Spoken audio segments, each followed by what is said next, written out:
YouTube, beleza? Daqui da Fala Fox, sejam bem-vindos a mais um vídeo aqui no canal. No vídeo de hoje estou trazendo para vocês outro mod da nossa série. E o mod que eu vou mostrar para vocês hoje é o Too Many Items. É um pouco diferente do que vocês têm no computador, mas ajuda. Aqui eu tô com a textura feita. Se vocês quiserem, eu deixo aí pra vocês na descrição do vídeo. Quando vocês virem aqui, ó, depois que vocês baixarem o mod, você aperta aqui na chavinha, vai em Launcher Options, vai aqui, ó, Enable Modpad, deixa você aqui ligado. Depois, se você baixar, você vai clicar aqui em importar, local storage, e daí você vai vir aqui onde você salvou o mod, que eu deixei na descrição para vocês baixarem. No caso, o meu tá nessa pasta aqui. Aí você vai apertando o mod e automaticamente já vai instalar o mod. No caso, o meu tá aqui, ó, é o último que mas eu não vou mover porque eu já tenho. Feito isso, você apertando o mod, aí ele vai vir pra cá. Se ele tiver meio escuro assim, ó, você aperta nele e coloca Enable.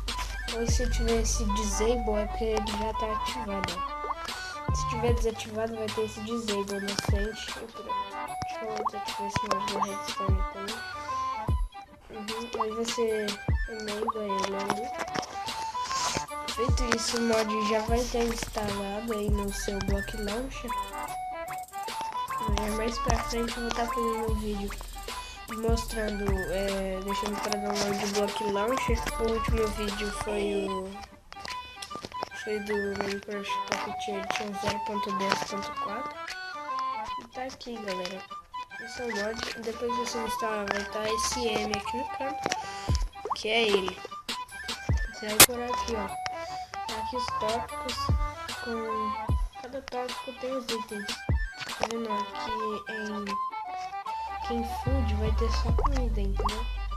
Aí tá, você, por exemplo, quer pegar um pack de maçã, você vai vir aqui em Apple, vai apertar e vai começar a dar pra você. Mas porque aqui tá no criativo, vai pegar mais de um. Ou, não sei, acho que não tem mais de um. Vou vir aqui, a Starter Kit vai ter as armaduras. Não dá pra pegar mais de um, mas no Survival dá pra pegar packs. Isso ajuda porque, por exemplo, as armaduras, aqui ó, em todos os itens não tem ela. Aí caso você instale no Too Many Items, você vai conseguir pegar a armadura. Só isso, galera, espero que vocês tenham gostado do vídeo. Se inscreva aí no canal, dê like aí. E fui, falou, tchau.